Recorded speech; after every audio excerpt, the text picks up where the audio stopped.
Hello everybody, my name's Nicola and welcome back to my channel. This is the Frugal Cottage where we talk all things money to help you on your financial journey. Today's video is my dividend income update for August 2021. So don't forget to like and subscribe and let's get started. So I will start off by saying that I think that this number for August is a bit disappointing. It's really low in comparison to some of the other months I've had so far in 2021. And if you've been a follower for a while, you'll know that I'm aiming for £1,000 a month dividend income stream. And I'll leave a video down below to that if you want to watch that one after this. And as you'll see in a minute, this number that I've received during August is so far from that, it's almost just like ridiculous. In comparison, I am going to plod on though. September should be a really good month, as should be December. And I know that there are fluctuations during different months for dividend income, but this just feels a bit... Just feels a bit rubbish. But here we go. So I've only been paid out by 2 companies in August. These are the same 2 companies that paid me last year. And actually this is slightly less than I got in August 2020, just because one of them paid out slightly less, and that's all that is. But the first one that paid out during the month is actually a fund. So it's a legal and general US index. So it's the index of lots of different US companies. And this paid out £16.98 during August. So I guess not a bad start, but it's not a lot. It wouldn't cover by itself any bills particularly. And this is one that actually has grown a lot in value. So although the dividend income doesn't look that much, my current holding in this is up over £1,000 so far. So when I talk about dividend income and people kind of go, oh, well, you're doing the wrong strategy. No, I'm not. Because I'm doing dividend income, but I'm also looking at growth of my investments as well. And this is just an example of one of the ones that has gone up substantially whilst I've had it as a holding in my portfolio. So if you add together the growth and then the dividend income, you know, the return on that so far has been really good. And the second one that has paid out during the month of August is Vodafone. So I have been a customer, I suppose, of Vodafone for as long as I can remember. My first mobile phone back in the day was on Vodafone and I haven't switched. My current mobile phone contract is with them. I have a SIM-only deal because I have an iPhone and I didn't need it upgrading. And so my mobile phone bill every month is really cheap. And Vodafone is a massive company, massive global company. And I have had this in my portfolio for quite a long time. So the second company to pay out is Vodafone, £19.17. That is slightly less than last year, actually. I don't know why they just decided to do slightly less. And then the total for that is £36.15. And that's the number that is disappointing. And being totally honest, I know that for some people, if they'd got £36 in a month in dividends, they'd be really happy. At this stage in the game, I feel like potentially there should be more at this point. However, there isn't for August, and that's just how it looks for now.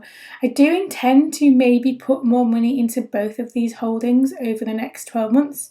The legal and general US fund, has obviously had great returns, and that's not guaranteed, but a fund is less risky. And Vodafone, like I say, are such a massive company, and they are such a consistent dividend payer that maybe I should look at looking at those. And obviously anything that I mentioned during the video is not advice at all. You need to do your own research. This is just me sharing what I do with my portfolio. But that is the dividend income for August. So I'm going to show you next the graph that I always share with you to show a visual representation of the year so far. So this is the graph. I always like to do a bit of a visual representation of my overall year, if you like. I also have in my dividend income spreadsheet, I also have a year-on-year growth graph as well. I am happy to share with you at some point if that would interest you. Let me know down below if that does. But this is the year overall, and if we ignore March because that was just, there wasn't anything there, obviously you can see that August is the lowest month so far. Apart from March,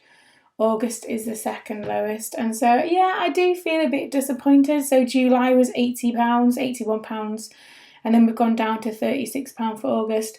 But like I said, September should be much better. In fact, in theory, I think it's going to be my best month of the year.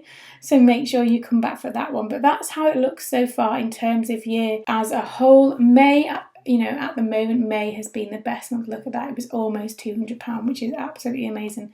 So we'll keep going, we'll keep plodding, and I'll share with you, just the last thing to share with you is kind of dividend earned versus invested cash and how that all adds up.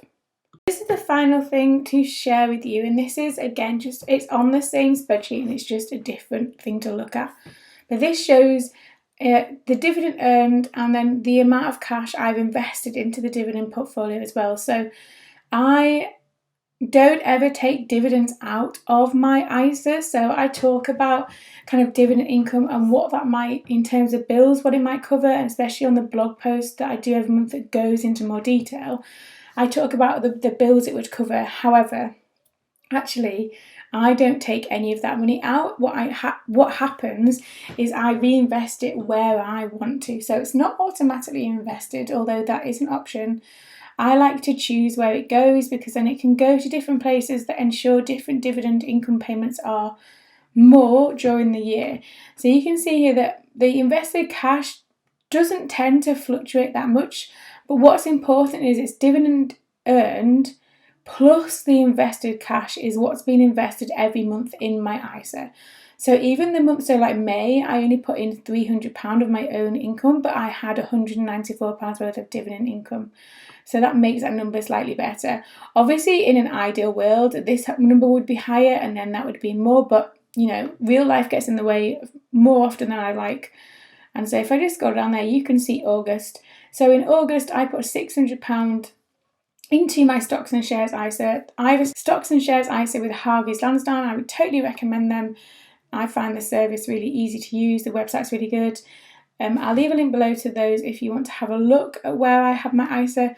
But yeah, so in August I put £600 of my own cash in there, and obviously I've had a fairly small amount of dividends as well. And if I scroll down, so the total so far for 2021 is £710 and a penny received in dividend income, and I've invested £4,700 so far. So £710 in dividend income is obviously really good, but you can see there that I'm so far from that £1,000 a month goal, and that is just because, quite simply, I don't have unlimited funds to invest with. If I could invest more money every month, then yes, that goal would become a reality sooner, but I don't have that much money spare, or I don't have, if you look at all these kind of financial independence of retire early people who have thousands to invest every month, I'm never going to be one of those people. But hopefully I'm showing you that even on a lower income, with consistency and kind of sticking it out, so to speak, it pays off in the end. So literally, and you know, if someone gave you £700 in the street, you'd absolutely take it and run off in the other direction, because that's a really good sum of money. And September should be the best month of the year, I think. So I'm looking forward to doing this update next month with all my September dividends in there to share with you. But that's my August 2021 dividend income report.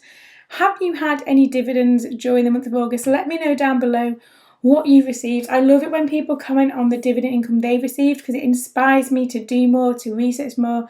And also I love hearing about the journey that other people are on. I do get some fantastic comments about dividend income, and it makes me wish that I was at that stage, but that will be me one day, I am sure. As always, thank you for watching. Don't forget to like and subscribe, and I will see you again very soon.